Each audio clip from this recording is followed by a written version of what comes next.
So in just a few days, Games Workshop is releasing this new Warhammer Age of Sigmar game called Warcry. So today I'm going to teach you how to paint the Untamed Beasts.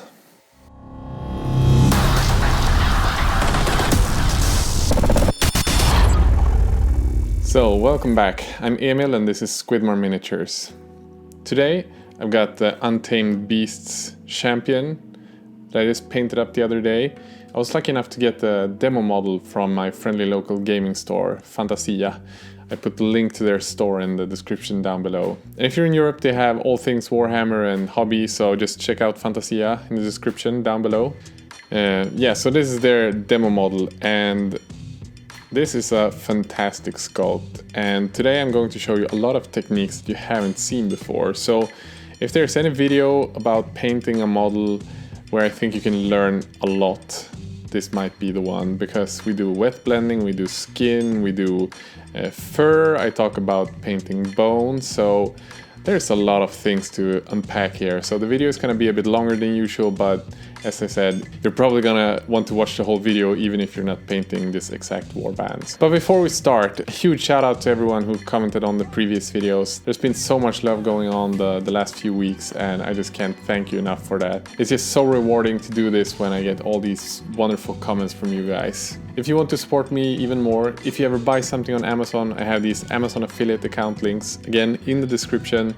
Make those your Amazon starting page, and whenever you shop something within 30 minutes from going there, I get a kickback from Amazon, so thanks to everyone who has been doing that. I don't want to hold you any longer. We're gonna start painting this because this is so much fun, and I'll see you afterwards. I always start by priming my miniatures black. I then spray it with white color from above to kind of highlight where all the lights would be hitting on the miniature. This also make all the details pop, so I can see exactly where all the details start and end. So the first color we're adding is the skin base color, and I'm using the Games Workshop Bugmans Glow. And when we've covered the whole skin with this Bugmans Glow, we're going to start by adding 3 more colors to the wet palette. I'm using Cadian Flesh, Kislev Flesh, and Vallejo Game Color Pale Flesh. And one of the main things to make skin look really good is the applying of the highlights. Is to place them where they should be naturally. So I did a discussion about this a bit more on my how to paint orc skin video. I linked it in the upper right corner here. So if you haven't watched that one, check out that video where I talk about the placement of the highlights. And the first highlight I add is a mix of Bugman's Glow and Cadian Fleshtone. I just mix these on the wet palette, and it's about 50-50. So when I start adding this highlight, I start from the top part of each of the single muscle. I then work my way down to about 75% of the muscle. And to the chests, I add it to about maybe 90% of the chest parts. So it's just the parts underneath the chests that are not having this first highlight. And the second highlight we're adding is a clean Cadian flesh tone. It's just the Cadian flesh tone. This time we're applying it in the same way, going from the top and working our way down. But this time we're not going as far down as we did with the mix of the base paint and the Cadian flesh tone. We're still applying it to all the muscles, but this time maybe we go to 60% of the area. You will also see now that I'm painting the skin tone and I'm adding highlights that I'm going to a smaller and smaller surface and also centering it on the model. So on the outer sides, like on the sides of his chest, I will not have as much highlights as well. This way your eye will be drawn more to the center of the model. So I had a hard time figuring out a name for this guy. I chose between the names Steve and Conan, but I really think he looks like a Conan, so I named him Steve. And the third highlight will be a mix of Cadian Flesh Tone and Kislev Flesh. We're doing the same thing here, we're mixing them about 50-50 each. And this time we're applying it to an area that's about 40% of each muscle. So use a well-pointed brush so you have some good control while doing this. And you can also see that I'm not adding this highlight to any of the muscles underneath his arm, because those will be more in shadow and also on the side of him. So to get a better light composition, we're only adding it to the center chest part and the abs.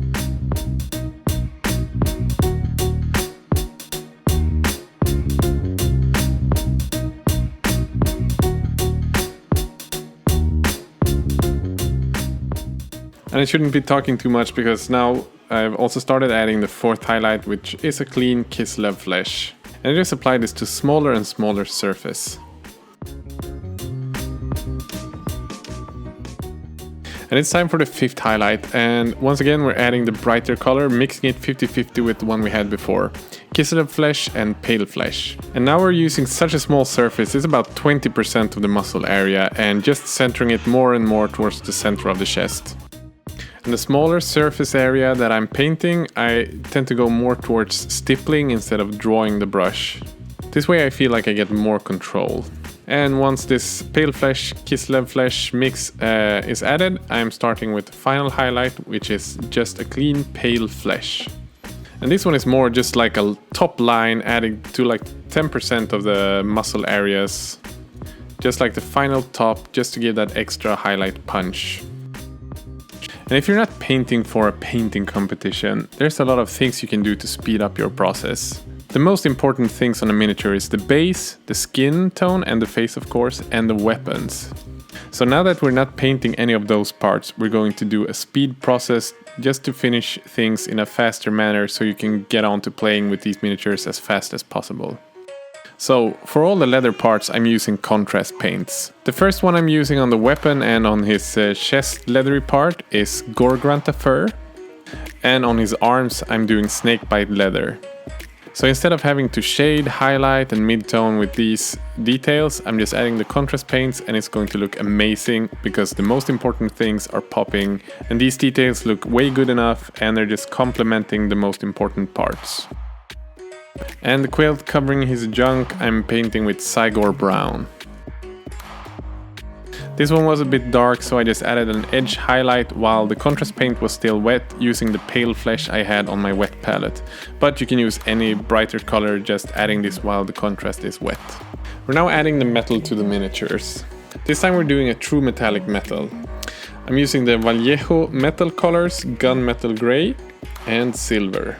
So the base color will be the gunmetal gray and I'm adding this to all the metal parts. While this is still wet, I'm doing a 50-50 mix of silver and gunmetal gray, adding this to the highlighted areas in the same manner as we did with the skin. And when this is applied, I'm then adding the 3rd highlight and final highlight of clean silver. This one will also be added as an edge highlight to all the edges of the metal parts.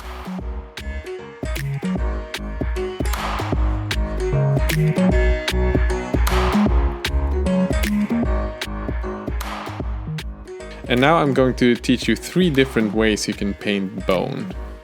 We're using pretty much the same colors for all the different versions, but hang on there and I'm going to show you how. And the paints I'm adding to the wet palette is Rhinox hide, Steel Legion Drab, Sandry Dust, Ushabti Bone and Screaming Skull. So the first thing you're gonna learn is how to paint the bones on his helmet and his weapon. I start by basing all of these with Ushabti Bone. For me this color didn't cover too well, so I had to go back 2 laps to make sure that it covers the whole part. All the teeth on his weapon I'm basing with Rhinox hide.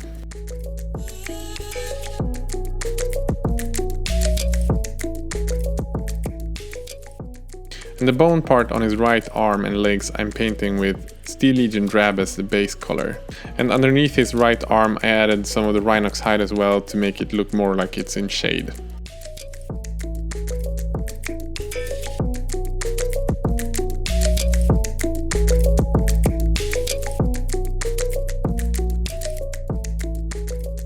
Some of the bone parts kind of blended together too much, so I added a black line in between the bones on his helmet and also between the legs and the shin pads on his legs.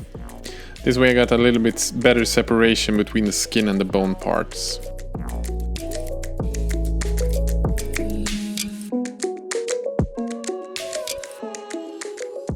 So the first bone technique I'm highlighting is the one I did on his legs and on his right arm.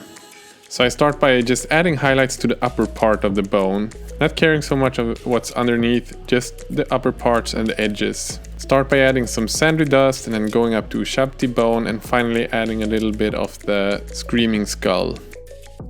And remember, when you add these highlights, don't add it to as large surface as the previous highlight. go smaller and smaller on the surface that you apply these highlights. And the final highlight on this bone is just the screaming skull added as an edge highlight to some of the finest parts.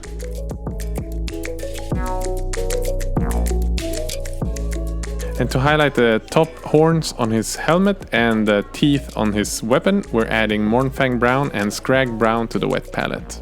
And when highlighting this, we're just adding the darkest brown in the center and then going with Mournfang Brown and Scrag Brown out to the edges. This way we get an effect of it being more worn in the center and then being cleaner on the edge, I guess. And I then do a 50-50 mix of Scrag Brown and Screaming Skull, edge highlighting all the teeth and also the top horns on his helmet. Time to paint the fur. And we don't want to do the classical Games Workshop highlight here, where you just paint one base layer and then dry brush and add a wash. Because honestly, that's not how fur looks in nature. So we start with the darkest part, and I'm going to add that to all the edges using Rhinox hide. And while the paint is still wet on the miniature, I'm not cleaning my brush, I just start adding some of the Mournfang Brown going brighter on the miniature, and then adding Scrag Brown as a third highlight to this. And when doing this, you don't need to be careful cleaning the brush between every paint, just go with the flow, start adding brighter and brighter colors while the paint is still wet on your brush and on the miniature. And as a final highlight, I'm adding some of the Screaming Skull to the Scrag Brown. I'm not adding this with a dry brush or picking out some certain fur parts, I'm just doing this, dragging my brush, sort of doing a large stipple to the fur. This way it will look more natural than if I would pick out every single of these sculpted fur parts. It's now time for my favorite way of painting bone. This doesn't always work, you kind of have to work with the sculpt a bit, but I add Army Painter Soft Tone to a dry palette.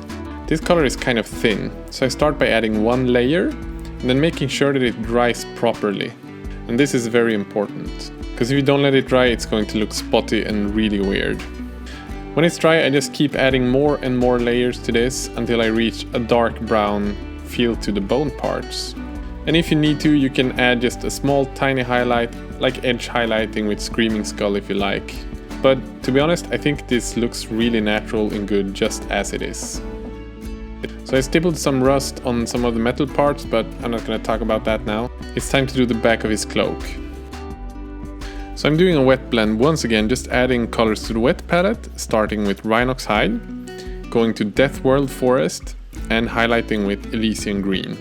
And when doing this, you don't need to clean your brush in between every paint, you just switch paints on the palette and add them directly onto your miniature. This way you will get a smooth blend between the different colors and you don't have to waste a lot of time by cleaning the brush and taking extra care. This will look way good enough. I then just highlight the cloak with an edge highlight using 50-50 mix of Elysian Green and Screaming Skull. I also add small lines of this to the center of the highlight.